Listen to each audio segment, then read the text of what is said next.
An investigation underway after a horrific tragedy. 6 people killed in a helicopter crash in New York's Hudson River. The pilot and a family of 5 visiting from Spain, including 3 young children, were all killed. It's horrifying what happened. The video of what seemed to happen to understand what even went wrong is really incomprehensible, as that helicopter was coming down. I'll warn you, it's disturbing here. You can see how fast the helicopter came down. Upside down as it crashed into the river, and at the top of the screen on the left you can see the debris that flew up as the chopper came down. And then we also have a piece of video, very important to understand what happened here, where you can see a big piece of the helicopter actually splitting up into the air after the chopper was coming down, almost as if it had broken apart. The air traffic control audio, you can hear the chaotic moments right as this happened. River traffic, be advised. You do have an aircraft down Holland Tunnel. Please keep your eyes open for anybody in the water.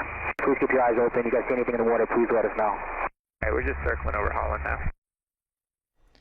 Bryn Gingras is out front. She has been live at the crash scene since this happened. Bryn, and you know, at first we had heard people were coming off, maybe in critical care, but going to a hospital. There was hope. Of course, this has ended in a horrific tragedy. What are you learning? I mean, yeah, Erin, and you see that video and you just get a gut punch. We're here on the scene where there's still people, rescue crews out there, of course, not performing any rescues at this point. All those bodies were taken out of the water, but this investigation very much underway. The NTSB, the FAA, as part of this investigation, and you just described it for your viewers there. Witnesses called 911, many of them describing how pieces of that helicopter came off of the body of the helicopter, crashing into the water before the helicopter went into the water upside down, so inverted, meaning the cabin was up. Likely that might have helped first responders get to those people who were on board, those 6 people. And I want you to hear from officials talk about the life-saving efforts that they made at that point. We were met by the first responders and they told us they did everything they can to try to save these victims. And you can see the trauma in their face. They did everything they can.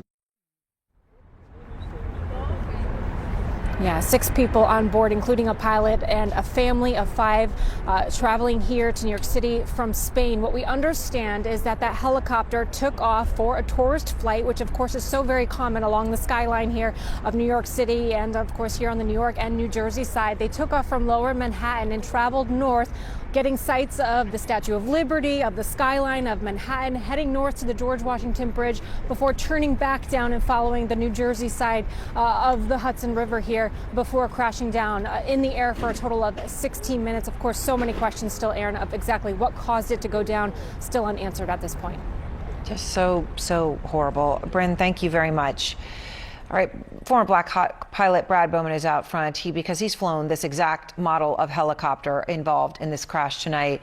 Brad, just unbelievable to imagine those last moments, and I'm sure, it's really hard to even think about it. As you try to understand what happened here, if we look at it, it appears to be going down at about a 45-degree angle, and then there's a moment where we appear to be looking at a broken propeller. You hear they're in the air for 16 minutes, and then something like this happens. What does it tell you from what you're seeing as to what could have gone wrong? Thanks, Aaron. It is very difficult to watch the video and consider that 6 people lost their lives, and our thoughts are, of course, with their families, and we want to let the investigation play out. But when I look at the video, the key things to see here is that you have parts of the helicopter already separating long before it impacts the water. And that includes the rotor blades, of course, the tail boom and tail rotor and the main rotor blades.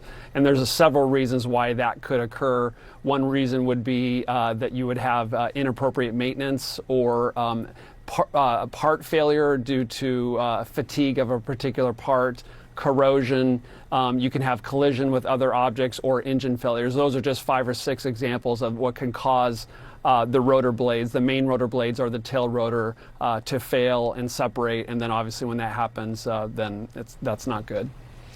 You know, the helicopter was a Bell 206, as I said, something that you have flown, that exact model. And you also have flown this exact route over the Hudson in a Black Hawk, actually, just 2 weeks before 9/11. So you know the route and you know the aircraft. You know, I'm sure you've been exactly where this has happened. The Bell 206 in this particular crash tonight, we understand from the FAA, and this is just what we're finding out, Brad, was built in 2004. And its airworthiness certificate had been issued in 2016. That was good all the way until 2029. So you mentioned maintenance as a possible thing, and obviously we don't know until we know. But when you look at that information that we have, what are you focusing on right now? You know, I'm eager to see what the NTSB and FAA conclude, and I would definitely want to look at the maintenance records on this particular aircraft. I flew an Army version of the Bell 206, which was much older, and this was a more modern, upgraded version with more capabilities. But I definitely would want to look at the maintenance log books to see what might explain a mechanical failure that was this catastrophic and resulted in this horrible end. It's just a horrible end. All right, Brad, thank you very much. We appreciate your time.